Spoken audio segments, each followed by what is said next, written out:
materiales y mapas. Voy a abrir el editor de materiales. En el Material Map Browser veis que aparecen los dos, Material y Map. Tenéis materiales en este rollout y tenéis mapas en este otro rollout. Están separados. Dentro de cada uno de estos rollouts, dentro del rollout Materials, tenéis diferentes materiales. Este general son materiales generales, realmente pertenecen a otro motor de render. Algunos son de 3D Studio Max, otros son de un motor de render llamado ART, que sería este Physical. Estos son de 3D Studio Max. Están aquí porque son compatibles con Arnold. Pero los que nos interesan realmente son los materiales de Arnold. Dentro de Arnold tenéis todos estos materiales. Surface, Utility, bueno, todos son interesantes. Y dentro de mapas tenéis lo mismo. General, Arnold, Environment, bueno, aquí tenéis más. Si tenéis otros motores de render instalados, pues aparecerán también pueden aparecer aquí. Los que nos interesan en este caso son estos, que también son de 3D Studio Max y son compatibles con Arnold, y los de Arnold. Por supuesto, es que Arnold tiene un montón de mapas, tiene muchísimos mapas. Veremos los más utilizados o algunos de los más utilizados, y el resto pues le podéis echar un vistazo en la ayuda de Arnold, porque realmente no podemos verlos todos. Esa es cómo están organizados dentro de 3D, dentro del editor de materiales. La diferencia entre materiales y mapas es que los materiales son la ecuación matemática que, como os he dicho, le dicen al motor de render cómo tiene que reaccionar la luz en cada punto de una superficie. Ese es el material. Son una serie de son ecuaciones matemáticas y una serie de parámetros que nosotros podemos manipular, y en función de esos parámetros la luz, esa ecuación matemática cambiará y la luz reaccionará de una forma o reaccionará de otra en esa superficie a la que apliquemos el material. Esos parámetros se controlan con números, o mejor dicho, se pueden controlar con números. Como veis aquí, estos números son los que controlan esa ecuación, este material. Pero otra forma de controlar esta ecuación matemática, este material, es con mapas. Los mapas van a hacer que el número que te pongamos aquí deje de funcionar, y funcionará el mapa. Cuando aplicamos un mapa, por ejemplo, lo que hemos visto antes, si tenemos un color en este material, le estamos diciendo a Arnold que queremos que este color esté en todo el objeto. Si aplico este material a un objeto, este color estará por todo el objeto. Si queremos añadir riqueza y queremos añadir variación a ese objeto, podemos utilizar un mapa. Por ejemplo, en lugar de un color sólido como este, podríamos utilizar un noise, que es un mapa generado dentro de 3D Studio Max. Lo aplico a Base Color y lo que tengo ahora son dos colores, blanco y negro. Bueno, entre dos colores, blanco y negro, y los grises que hay en medio. Pero si me voy al mapa, veis que tengo aquí los dos colores, puedo variar estos dos colores. Podemos poner un azul y aquí podemos poner un rojo, un azul, verde y un rojo. Y ahora tengo otros dos colores diferentes. O bien lo que podría hacer es, en estos conectores, podría conectar otro mapa. Podría conectar, por ejemplo, un bitmap y utilizar este bitmap en este color 1. Y ahora lo que tenemos es el bitmap aplicado a este color, mezclado con este otro color, que era el rojo, Voy a conectarlo, como la imagen es más bien roja, voy a conectarlo al verde y lo veremos un poco mejor. Tenemos este bitmap mezclado con este color, con un patrón que nos da estos parámetros de aquí. Es decir, lo que hacemos con los mapas es añadir variación y riqueza a ese material. Pero claro, no solamente con el color. Aquí estamos aplicando un mapa a un parámetro de color dentro del material. Cuando aplicamos un mapa a un parámetro numérico, como por ejemplo este roughness, recordad que controlaba, bueno, no lo hemos visto todavía. Este roughness controla la reflexión, es decir, las micro irregularidades que puede haber en la superficie que afectan a la reflexión. No, perdón, este es el de base color, este es el que afecta a la reflexión. Fijaos cómo cambia aquí el highlight. Si ponemos 0.1, tenemos este highlight. Si ponemos 0.4, el highlight se hace más difuso, más desenfocado. 0.6 se desenfoca tanto que ya casi no lo podemos ver.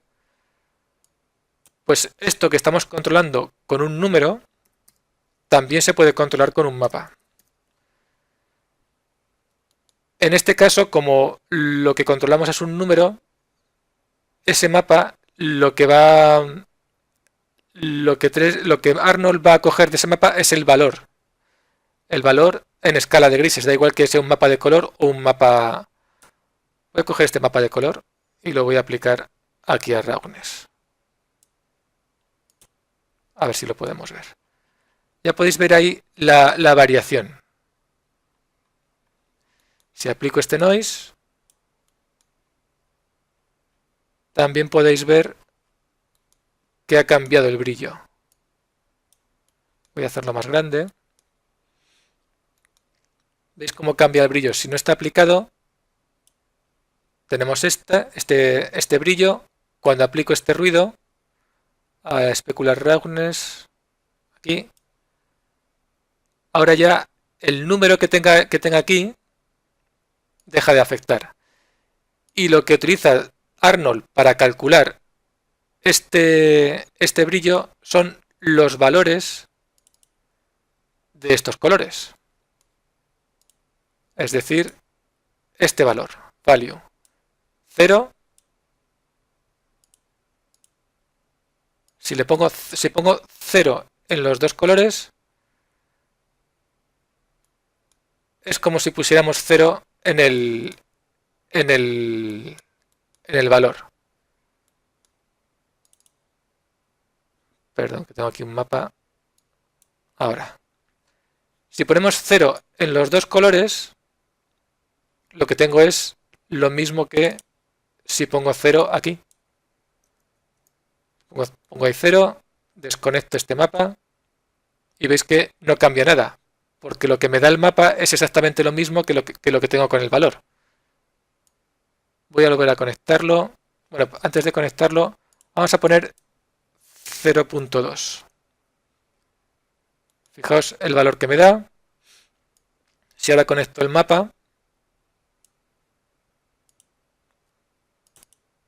y en los dos valores del color pongo 0.2,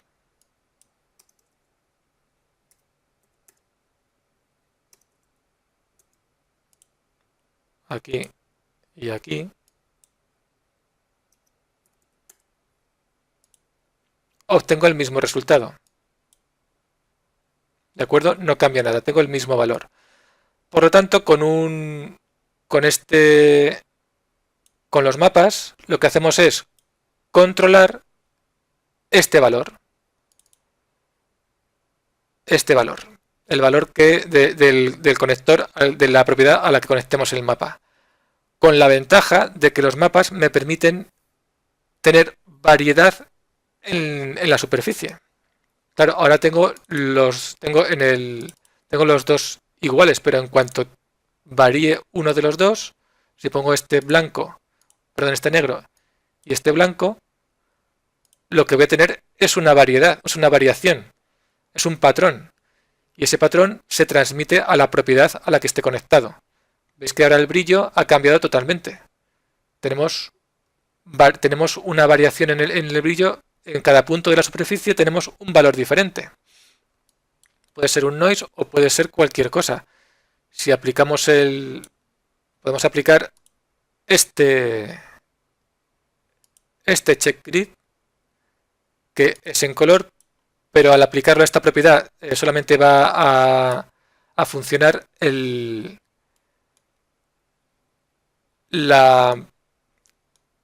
es como si estuviese en escala de grises, solamente van a funcionar los valores que tengamos en ese bitmap. Aquí podéis ver que este check grid no está aplicado al color, está aplicado al roughness. Y veis cómo le afecta. Si lo aplico en lugar de roughness a specular color, pues tendremos que los colores van a variar en función de bueno, mejor dicho, el color de la reflexión va a variar en función de dónde caiga, en qué parte del bitmap caiga. Aquí podéis verlo en azul, porque habrá caído en una celda de color azul, y aquí lo podéis ver en naranja amarillo porque ha caído en una celda de las que son de color naranja o amarillo. Es decir, estoy con este mapa variando el color de la reflexión en cada punto. En lo que es negro no tengo reflexión. En lo que es de color negro no tengo reflexión porque el valor es 0. Con otro bitmap pues tendríamos otro resultado. Vamos a utilizar, no sé, por ejemplo, no veo ninguno aquí. Sí. Veis que este es un mapa en escala de grises. Lo podemos aplicar a base color y tendremos esos colores en nuestra reflexión difusa. Si lo aplicamos a especular, pues tendremos que las partes que son negras no van a reflejar y las partes que sean blancas sí que van a reflejar. Si lo aplicamos a especular color, pues nos cambiará el color de la reflexión en cada uno de los puntos de este bitmap. En especular roughness, pues nos cambiará el desenfoque de esta reflexión. Cuando caiga en una parte que sea blanca tendrá más desenfoque y si cae en partes que son negras tendrá menos desenfoque. Y así es como funciona con todo. Es decir, con los mapas lo que vamos a hacer es controlar los parámetros de el material. Esos parámetros pueden ser que tengan un canal, o sea que solamente cojan el valor de ese mapa, o puede ser que cojan los 3 canales, es decir, el rojo, el verde y el azul. En los que son de color, pues cogerán en las propiedades que sean propiedades de color, cogerán los 3 canales, rojo, verde y azul, y en las que sean de un valor, pues solamente cogerán el valor del mapa, que como os digo sería este value. Este será el que manda en ese caso. Por lo tanto, recordad, el material es el que le dice al motor de render cómo tiene que reaccionar la superficie con la luz, la superficie a la que está aplicada ese material. Ese material tiene una serie de parámetros y esos parámetros se pueden controlar numéricamente o se pueden controlar con los mapas. Los mapas también tienen sus parámetros y se pueden controlar o numéricamente o con otros mapas. Veis que cada uno de estos parámetros que tiene un botón a la derecha es susceptible de ser controlado por otro mapa. Lo hemos visto con un ejemplo muy claro, el de este noise. Podemos tener 2 colores o podemos tener otros dos mapas. Por ejemplo, podríamos conectar este mapa y vamos a conectar este otro al color 2. Y para verlo lo podemos conectar aquí.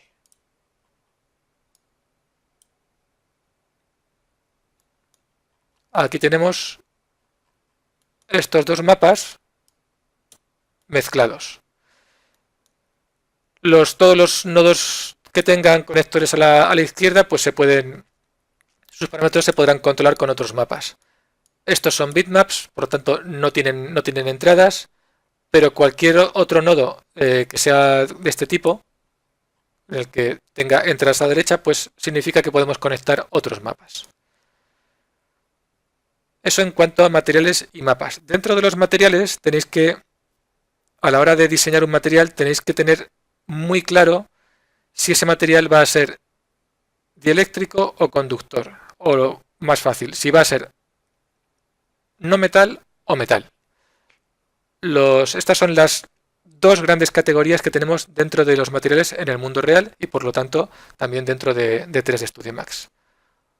Un material dieléctrico significa que es un material no conductor, por lo tanto un no metal. Y un material conductor es un material que es metal, es un metal.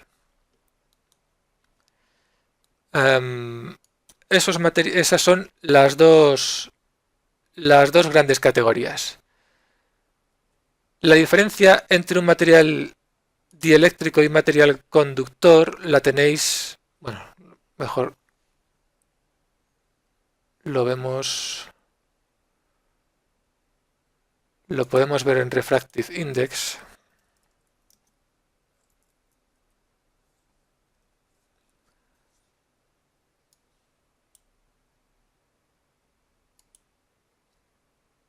La diferencia entre metales y no metales está en la reflectancia base. Los metales tienen una reflectancia base muy alta, mientras que los materiales que no son metales tienen una reflectancia base mucho más baja. Si aquí ponemos, por ejemplo, 3D, plásticos, cogemos cualquier plástico, un poliestireno, y bajamos hasta su función VR10, veis que la reflectancia base es 0.05. Veis que en la curva, en la gráfica, veis la curva que empieza aquí abajo. Luego, con el ángulo de incidencia, todos van a tender hacia el 1.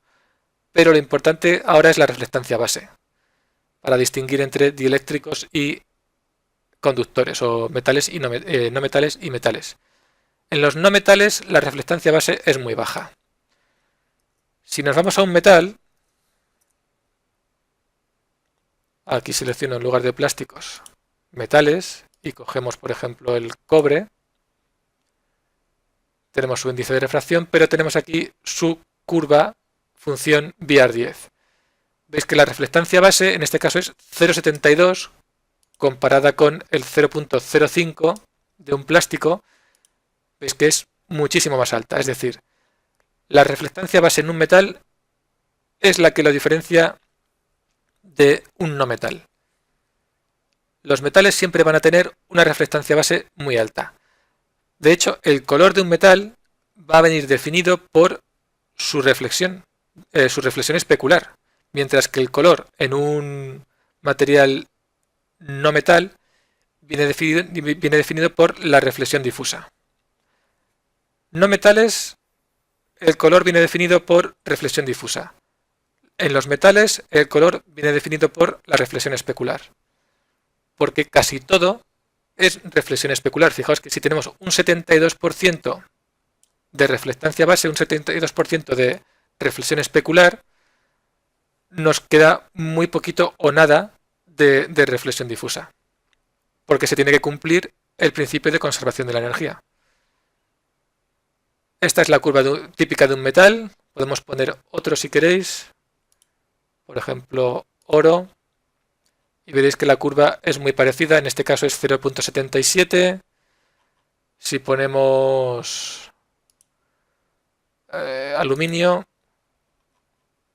es 0.91. Todavía es más alta en el aluminio la reflectancia base. Veis aquí donde empieza la curva. En el aluminio veis que hace una pequeña caída aquí antes de llegar al 1.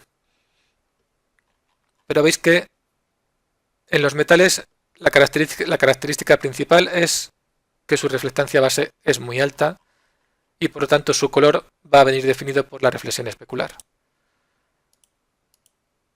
Cualquier metal que cojáis, veréis que su reflectancia base siempre va a ser muy alta. En la plata es 0.94. Es como es la curva, comparada con esta otra curva de un plástico. Podemos coger cualquier otro plástico y veréis que sus curvas son parecidas. En los apuntes lo tenéis tenéis las dos curvas.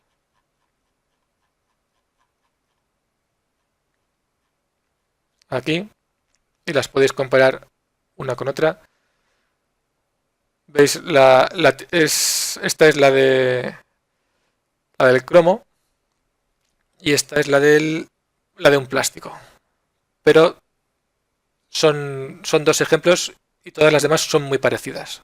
Los metales siempre van a tener la reflectancia base muy alta y los metales muy baja.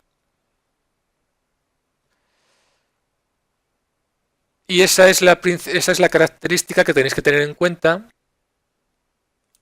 a la hora de diseñar un material. Lo primero que tenéis que pensar siempre es: ¿mi material es un material dieléctrico o es un conductor? Es decir, ¿es un metal o es un no metal?